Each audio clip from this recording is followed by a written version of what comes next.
I want to switch over to this. Let's go back to Saturday evening, Lamar Jackson and the Ravens. That was certainly a surprise. I felt like the spread was good, but definitely did not see a blowout coming. Although I felt Tennessee matched up quite well as far as matchups could go with the Ravens, and the Ravens had been off for 3 weeks. You see this story, it's as old as time in the NFL. Team gets the rest of the week off. They come back, they come out flat. It happened to Peyton Manning and Tony Dungy teams. It happened to Drew Brees and Sean Payton teams.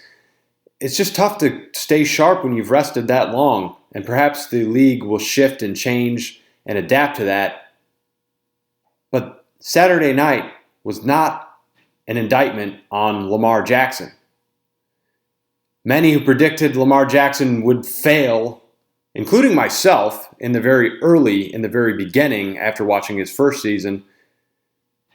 There's a lot of those people, which I am not one, that have come out of the woodwork. See, I told you, this won't work, this didn't work, it was all a sham.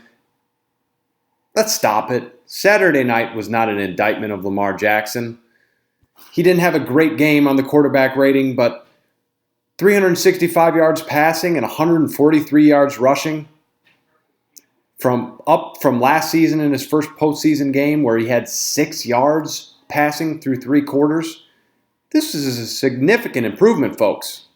It was not a good game, but when you look at stepping up the ladder, this is a step up the ladder. Lamar Jackson looked a heck of a lot better than he did last year. This is progress. Lamar Jackson just turned 23 years old.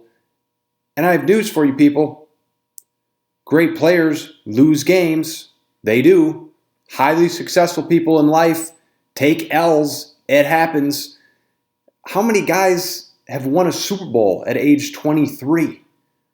I don't think that list even exists. In fact, it doesn't. Lamar Jackson and the Super Bowl Ravens, the Super Bowl bound Ravens that everyone believed were the team of destiny, the chosen team, didn't work out this year. But there's a lot to be optimistic about. And to those who are saying, I told you it wouldn't work, it didn't work, it's not going to work, let me ask you this. If you're still that type of Lamar Jackson detractor, dare I say Lamar Jackson hater, let's look at the quarterback position in the NFL. Let's just start in his division. Old Big Ben, Andy Dalton, Baker Mayfield, you want any of those over him?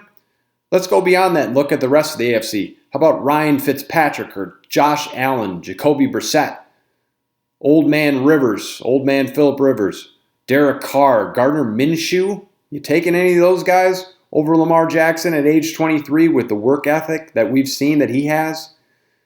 If you said yes, I'd ask you to seek help because you might be a little crazy.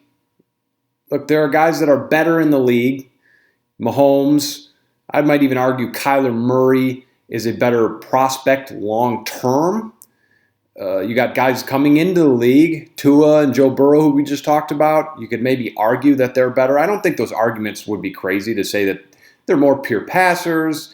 Those arguments are fair. I didn't shift from a quote-unquote hater to a quote-unquote defender of Lamar Jackson. But let's be realistic, folks. Let's put this into perspective.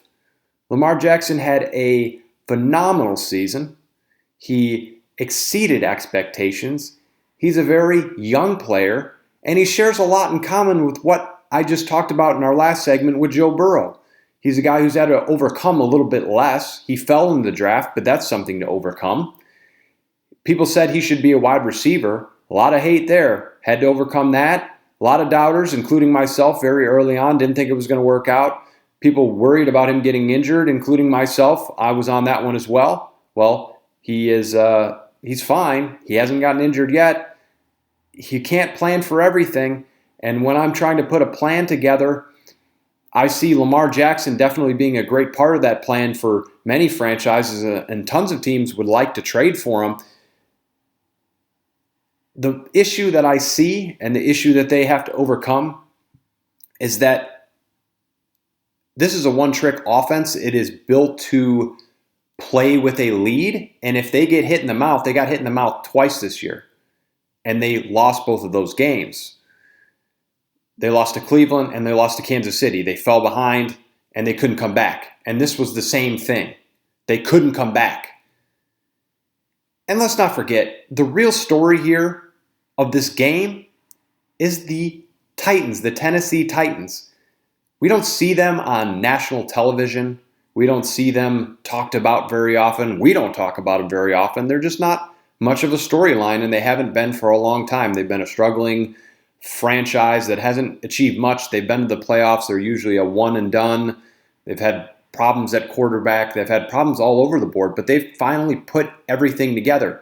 Because this was a game that the Ravens didn't so much lose as the Titans went and took, and they won.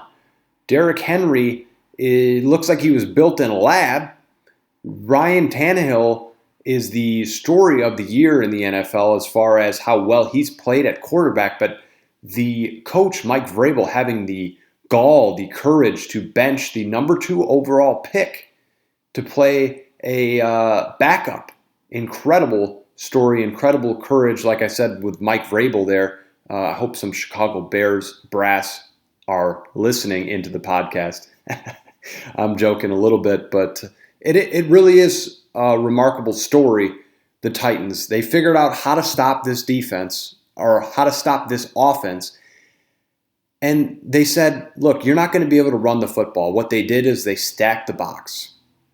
They played tight to the line. They put 8 or 9 guys in the line. They said, Lamar, you're not going to beat us rushing. We're going to make you pass. And that's where those 3 weeks came in. They came out a little bit rusty. Lamar was missing some throws. That first pick was a little bit high. People want to say it's not on Lamar Jackson. Well, the ball was high. It hit the receiver's hands. It hit the tight end's hands.